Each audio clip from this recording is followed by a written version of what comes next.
We'll get started tonight in Matthew 24. And let me pull up the scriptures. First one said, and Jesus went out and departed from the temple, and his disciples came to him to show him the buildings of the temple. And Jesus said unto them, See ye not all these things? Verily I say unto you, there shall not be left here one stone upon another that shall not be thrown down. Now we have to go back from last week. He was in the temple, and he was telling the Pharisees and all this stuff, and he said he'd stopped, he'd finished talking to them, and he left the temple. And this is the last time he'd be in the temple, okay, before in the next few verses where they're going to take him to Calvary in just a few minutes, or just a few verses. So as the disciples were coming out, it was kind of a harsh word to them, they thought. And as he was leaving, he said, the disciples told him, look at the buildings, the temple, it's huge, it's beautiful. And Jesus told him that all these things, there's not going to be left one stone upon another that shall not be thrown down. Now, one thing that they told us while we was over there, of course, the temple's not there. They have the Temple Mount. They think they know approximately where it is because the Western Wall is still there. Part of the Western Wall, that's what they call the Wailing Wall. And if you go up from there, that's where that Dome of the Rock is, the gold dome. And they think somewhere in that vicinity is where the temple was at. They don't know exactly, but Herod built that temple. That's the one that the disciples were seeing. And actually, it wasn't finished during this time. He started building it in 19 BC, okay, before Christ. And this is Herod, the one that during time Jesus was born, all right? Well, he died and it kept on going. It wasn't completed until 63 AD, 80 years later. So it took 80 years. Jesus died about 33 AD. So there was another 30-some years that they were building on the temple. And guess what? 7 years later, the Romans trashed it. They burned it down, and what happened, all the gold that they had on the outside of the doors and the roofs and all these things, it melted, and it went down into the stones. So the Romans wanted to collect that, so they tore the stones apart to get the gold out of it. So that's why it was this was what they called the second temple. The first temple was the one that Solomon built. And it was torn down, I can't remember, 137 BC, I think it was.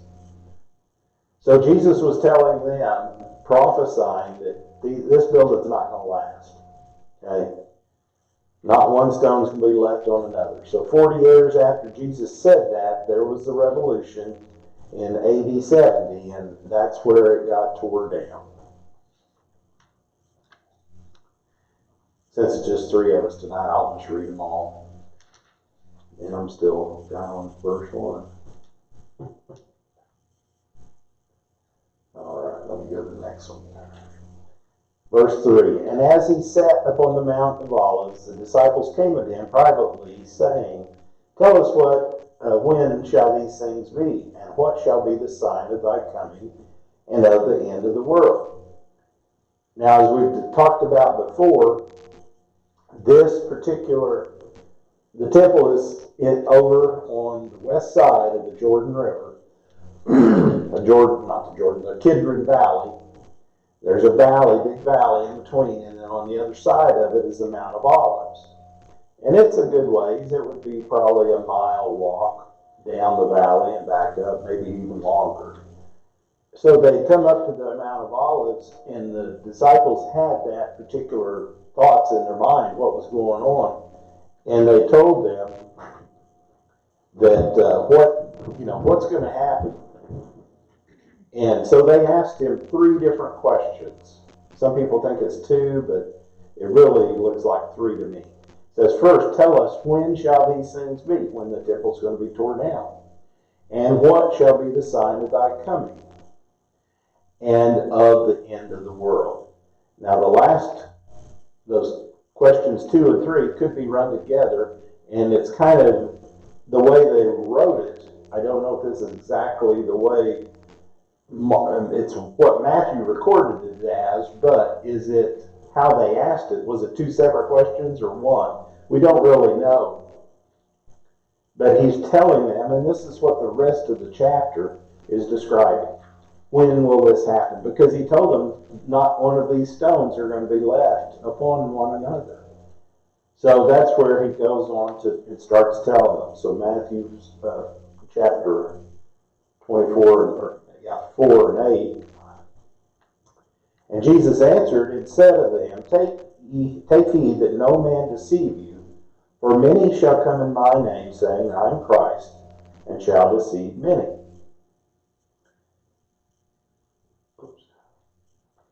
And ye shall hear of wars and rumors of wars. See that you be not troubled. Did I skip the verse? Yeah. Rumors of wars. See that you be not troubled, for all these things must come to pass, but the end is not yet. For nation shall rise against nation, kingdom against kingdom, and there shall be famines and pestilences and earthquakes in divers places. All these things are the beginning of sorrows. Now this whole rest of the chapter is what we call the end times. All right? And the end times is actually from when Jesus, I'm trying to adjust it so it's not quite so loud. When Jesus left, when he was resurrected and went to heaven, that began the end times. That also ended the times, not completely, but it put on pause, I'll say it that way, the Jewish time frame, where the Jews were the main focus for God. That put them on hold. From then on, we've been talking all through Matthew how Jesus has been showing them and telling them about the Gentiles too. He talked to the Samaritans, he healed the Samaritans, he healed other people, not just Jews. And in a couple of the places where we talked, or where he talked, he was telling them, and you will help other people too. Send them out to other people. So here he's telling them this particular time from now until he comes back is what they call the Christian dispensation. When he comes back and the rapture happens, then the pause for the Jews comes off. And it'll be just about the Jews from that 7 years. Now there'll be other people that'll get saved during that time, but his focus at that particular time is going to be, as we see, as we've read before in Revelations, and we'll probably study it again, it's going to be primarily to get everybody, but to get focused on the Jews, to try to get them to understand that they missed the boat. So all these things are going to happen. All these things that he talked about, the wars, rumors of wars, all the different nations, these troubles, the pestilences, famines, and we've seen that. For 2,000 years, it's happened. We've had different things come up and down, different wars, all these, and it says that that's just the beginning of the sorrows. And what it's indicating is that it's going to get more and more together. You'll have a war, and one war will end, and another war will start. That's where we're at. You had all the wars in between that they had, but this particular one, man, it's going to be almost constant war when this time period that he's talking about. Now, I have to tell you right now, before you get too mixed up, from here on, this part, when he says, till the end shall come, and I'm getting ready to read that in this next one, that is talking about the end of a 7-year period, when he comes back again. He doesn't tell them right now when the rapture. This is not this last portion of this chapter is more on the rapture. This portion is on the end time. I mean, the last 7 years. I know that may be a little confusing, but we'll talk about it a little bit when we get there. Verses 9 through 14. Let me get that up. Then shall they deliver you up to be afflicted, shall kill you, and ye shall be hated of all nations for my name's sake. And then shall many be offended, and shall betray one another, and shall hate one another. And many false prophets shall rise and deceive many. And because iniquity shall abound, the love of many shall wax cold. But he that shall endure unto the end, the same shall be saved. And this is the gospel of the kingdom this gospel of the kingdom shall be preached in all the world for a witness unto all nations, and then shall the end come. Okay, and a lot of people, that kind of like confuses them a little bit. And like I said, we'll talk about it as we get closer. When it talks about betraying one another, we see that quite a bit now. There is nobody, as we were talking a little bit earlier, even in politics. You know, it doesn't matter what your political affiliation is, whether you can't tell the difference sometimes between one and the other. It's just so, some of them are either, Charles Spurgeon told us persecution would reveal the traitors within the church as well as the enemies without. So when there started to be persecution, and there was persecution upon the disciples, we know that, but it's continued on down through the ages. False prophets, they arise, they deceive many. There have been many false prophets even right after Jesus' time, and they deceived many, leading them astray.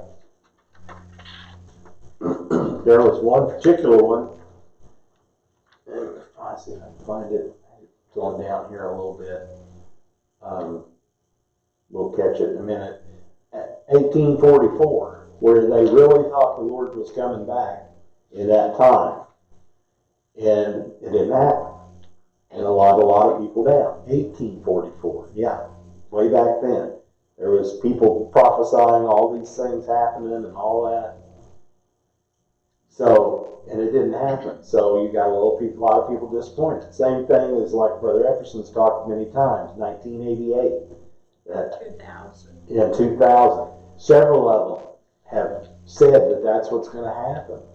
Is that what they're saying now is 2030? 2030 is what a lot of people are saying now. Well, it could be. We don't know. The whole gist of this chapter 24, 7 years. There's a lot to lead up before the rapture happens. It could happen quickly. Okay? It could happen real quickly. As we saw the war kick off in Israel, it's kind of dwindling down, but it could kick up again and involve many different people and get us really, close there. But it says here that the lawlessness will abound, the love of many will grow cold. That's what seems to happen. We was talking today, Darla and I was, about the social media. That people will say anything they want on social media. Hateful and everything, and it's because they not want to say it to your face, and you can't confront them. Oh, you can type back on Facebook or Instagram or whatever. But they just emboldens them, seems like, to tell them whatever they think, whether it's right or wrong or not. They're indifferent. It's just like somehow they've all become experts. And they tell you what's right and wrong. I don't know. It's just this day and age, you just kind of scratch your head. And that's because they're being deceived. The lawlessness that's happening.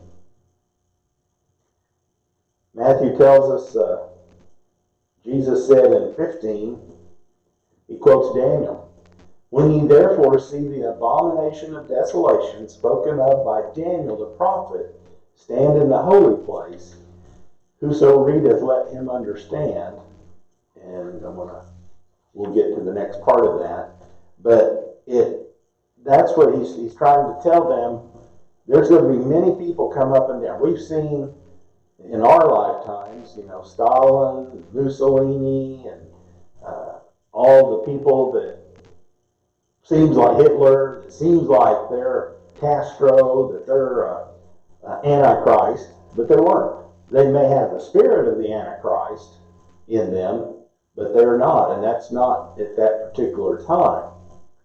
But this abomination of desolation, what Daniel was talking about, is in the temple itself when the Antichrist breaks the peace with Israel. At the very first part, when they make the peace agreement with Israel, that starts the 7-year tribulation period. Okay, that's what you was talking about earlier. Right now, Israel's just about done anything to get a peace treaty, and it's just the other side. They want more and more and more. It's all that happens. So right now, there's nothing that gives it. Something will happen. It'll be a world war, or it'll be a huge war, or something, to where some man will come up, and he'll be a real great, impressive speaker, and he'll come on the scene, and he'll broker a peace agreement between Israel and the rest of the nations. And for 3.5 years, it'll hold. It'll be okay. They'll be right that. But at that 3.5 years, then he's going to want all the worship himself. He's going to say the Jews can't worship in the temple. The temple is supposed to be rebuilt in that time. They start the sacrifices. But he's going to take that away. And he's going to set up, some people think he's going to set up his image of himself, this is the Antichrist, in the temple. That's the abomination of desolation, because that's where God rests. That's where God is supposed to be. So when we see that, that's desecrating it, then we know that the time is near.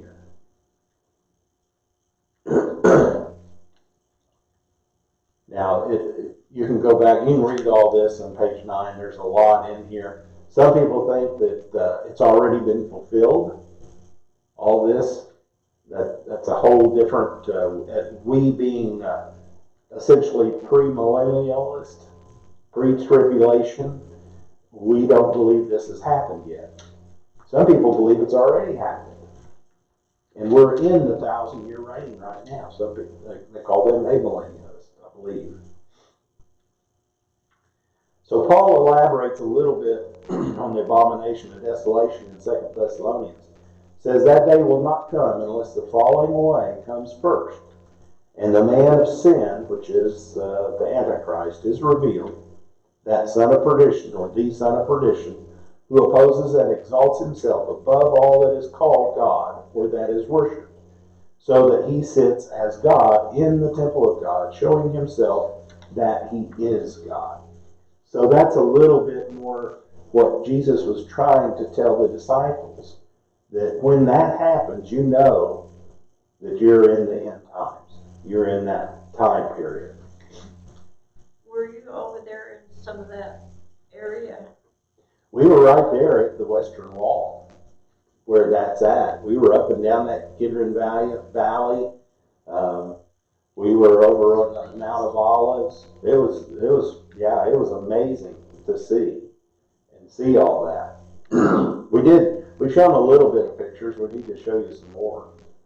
I have to remind myself what they are and look back on them and try to see. 16 through 20. Let's go ahead and read those. Then let them which be in Judea flee into the mountains. Let him which is on the housetop not come down to take anything out of his house. Neither let him which is in the field return back to take his clothes. And woe unto them that are with child, and to them that give suck in those days. But pray ye that your flight be not in the winter, neither on the Sabbath day. Okay, we're still talking about at this time that very end time. So when supposedly the abomination of desolation will happen somewhere in that 3.5 year period, after that midpoint of the tribulation. It says when that happens, when the disciples or when the people see that, the Jews see that, they need to get out of Jerusalem because it has totally become the Antichrist city. He's making it his city. He's going to destroy all the Jews. That's what Satan wants to do the whole time, get rid of God's chosen people. So it's don't even take your time to get your things together. Hopefully it's not in winter, so it's not cold. Hopefully you don't have any kids that you have to take care of. All these things flee out of there, and later part of it, they think that they're going to go to Petra. Okay? Because in 21 through 28, it tells us,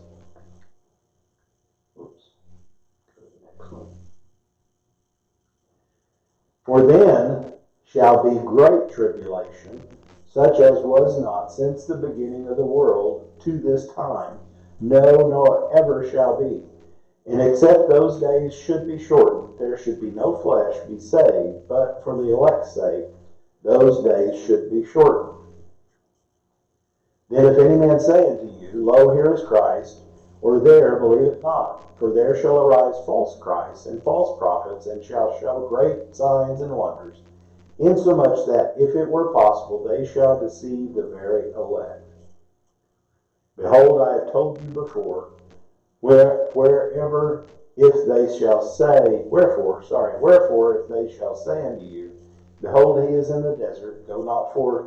Behold, he is in the secret chambers, believe it not. For as the lightning cometh out of the east, and shineth unto the west, so shall the coming of man be, the Son of Man be. For wheresoever the carcass is, there will be the eagles will be gathered together. This is, a lot of people think this is talking about at the very end times where Megiddo, the valley of Megiddo, which is north of Jerusalem, along the highway that you go up and down across Jerusalem, north and south. That's where the armies are going to gather, and they're going to gather there, and going to be the final war. But when it talks about the Great Tribulation, that's the last half of that 7-year period. So it kind of all ties in. When the abomination of desolation comes, then it's going to be even worse. And as you go through Revelations, when you don't know exactly when that is in that time period, but you know when he sets up his idol, when it talks about that, then that's whenever it seems like it's bad before that. The 10 plagues are nothing compared to what's going to happen. A third of the people, a third of the grass, a quarter of the people, all the different things that's going to happen are going to be killed. The grass is going to burn up, the seas, the fish, water turn into blood, both the sea and the ocean. So it's going to get really bad. Okay, well, let's go on to 29.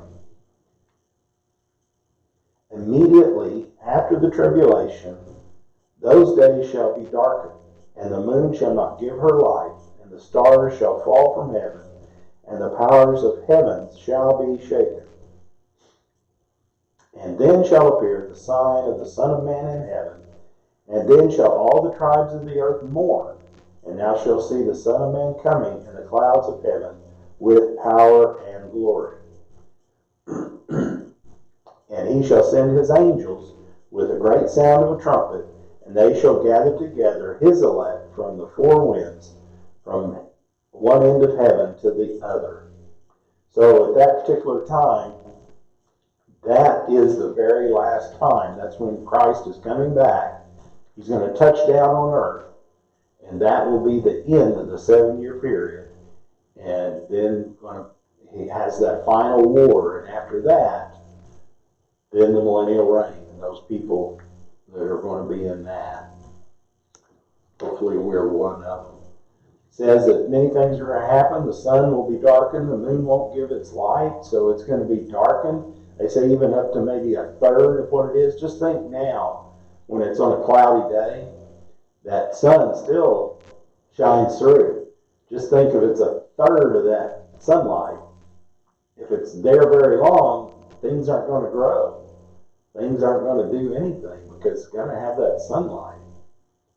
We don't know what the sign of the Son of Man is going to be. Some people think it's going to be a cross in the air that the whole world will see, or some other thing. Whatever it is, the people will see that, and then he's going to send he will come down, it says, on the clouds of heaven with power and glory, and then he's going to send his angels out to gather everybody together. Okay? Now this is kind of, we've come to the end of the tribulation period, all right, in 31. So now he's going back and he's telling them a little bit, answering the second and third question. And he tells them, now learn a parable of the fig tree in 32. When his branch is yet tender and putteth forth leaves, ye know that summer is nigh. So likewise ye, when ye see all these things, know that it is near, even at the door. Verily I say unto you, this generation shall not pass till all these things be fulfilled. Heaven and earth shall pass away, but my words shall not pass away. So all these things are going to be at that time, and he's telling them just like, everything will be just like normal. Trees will fruit, trees will, they'll be picking the fruit, they'll do all these things. He specifically talks about the fig tree several times in the New Testament, and most people think it's representative of Israel. And it says when that time comes, when Israel blossoms and becomes a great nation again, you know that time's near. And that's kind of what it's saying here, is what a lot of people think. So Israel now has been a nation since 1948. They're growing. You would not believe, they are almost self-sustainable. Almost, not quite, but almost. They recycle their water, they said 180%. So they have enough water for themselves, they have food, they feed themselves, they have the cattle, the sheep, whatever else out there that they eat. It's just amazing, because that's what is driving down the roads. Yeah, the far part of it south is desert, but in that desert there are palm trees. And what's in them palm trees? It's dates. And it was just orchards of them. I mean, it was 500 feet long, and I can't tell you how long it was wide. It was huge. You just run upon each one of these huge farms of these date trees, other all over the place. It's just fruit and vegetables everywhere, even in that desert area. It's just amazing.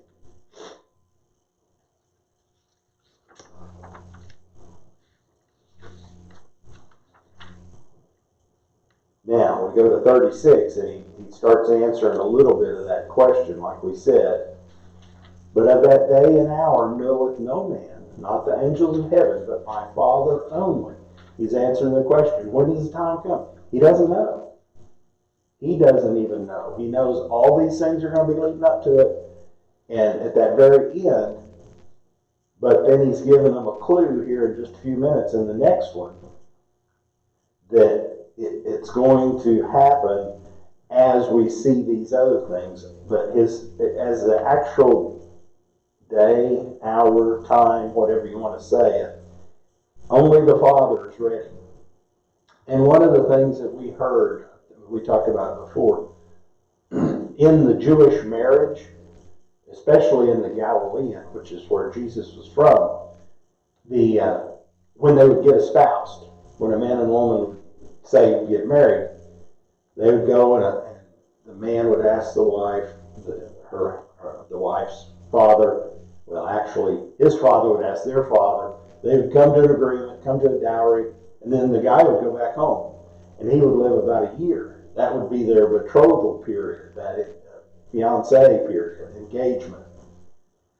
And when the groom's father said, okay, you go get your bride now. It's time for you to go get your bride. That's when he would go. Even the bridegroom himself, he didn't have a clue as to when the time would be. His father was telling them. That represents almost what Jesus is telling us here. That I can't tell you because I really don't know. Only the Father knows when that time will happen. Excuse me, 37 through 39. Now this is a time that people get mixed up, because this is going back and it's telling us, now we're going to the first part of when that tribulation period is going to happen. But as the days of Noah were, so also the coming of the Son of Man shall be. For as in the days that were before the flood, they were eating, drinking, marrying, giving in marriage, until that day that Noah entered the ark, and knew not until the flood came and took them all away. So also the coming of the Son of Man shall be. Excuse me. Backing up on me here a little bit. So it's going to continue. The days of Noah. Now it gives us a couple of clues there. It's going to be just like any other day. How long did it take Noah to build an ark, approximately? 70 to 100 years. Long time for us. But that's a long time. But they got used to it. They started seeing the boat as it was getting built and everything. They're making fun of it. It's never rained. We're not going to do all that. So they just went on with their lives. He was preaching the same time he's doing all this. Preaching, telling them that it's coming. And only ones were saved was Noah and his family. That's the only ones that made it on the ark. So I think we're close. In as far as people that are going about their business today, they forgot about God, they forgot about everything, just about going about as they want. They have no clue, even though the preachers, the ones that are truly preaching the coming of the Lord, they're coming, they're just making fun of them. They're like, oh, what are you talking about? It's not going to happen. But it's not come so much to this time yet, because it hasn't gotten I don't think as bad as the time of Noah yet. It's getting there, but it's getting there close. And then it goes about in 40 and 41 gives us a couple more examples. And this is the examples, I think, and a lot of commentators think, these are the examples of the rapture. And this is the first part when that takes place. Then shall two be in the field, one shall be taken, the other left. Two women shall be grinding at the mill, one shall be taken, and the other left.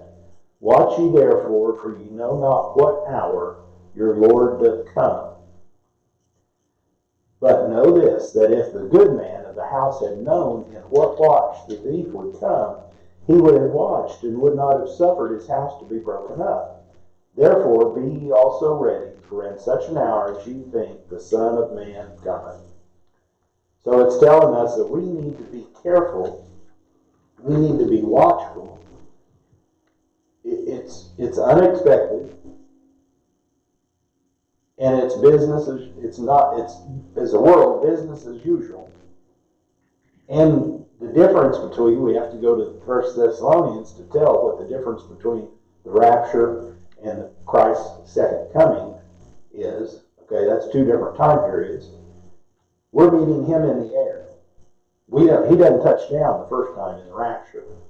We meet him in the air. He calls the dead in Christ shall rise first, and their bodies are going to meet them, and then those that are remain will meet him in the air. That's what it talks about. So we're going to be up there with them during that 7-year reign, that 7-year tribulation period.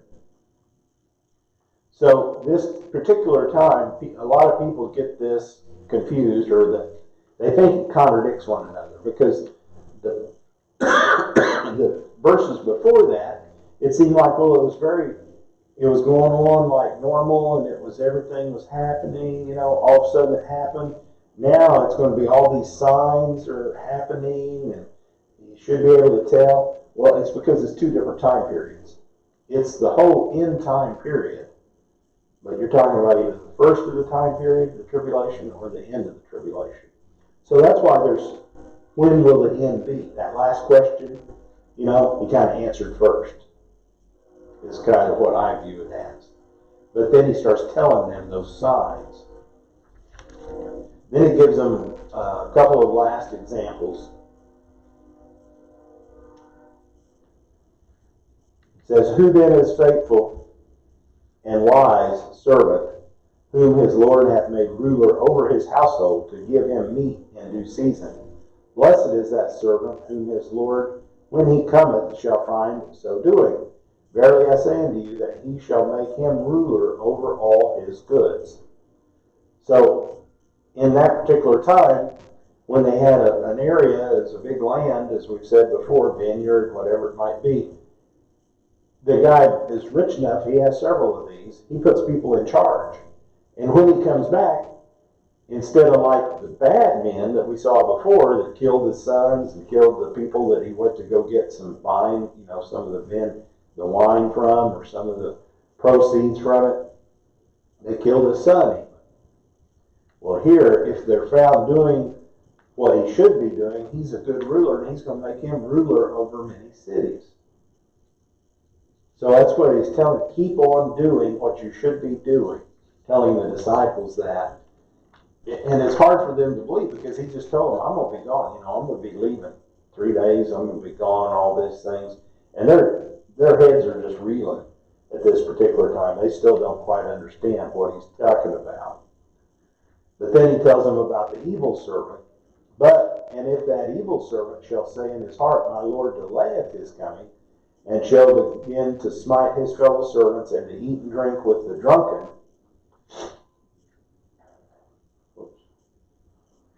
the Lord of that servant shall come in the day when he looketh not for him, and in an hour that he is not aware of, and shall cut him asunder, and appoint him his portion with the hypocrites. There shall be weeping and gnashing of teeth.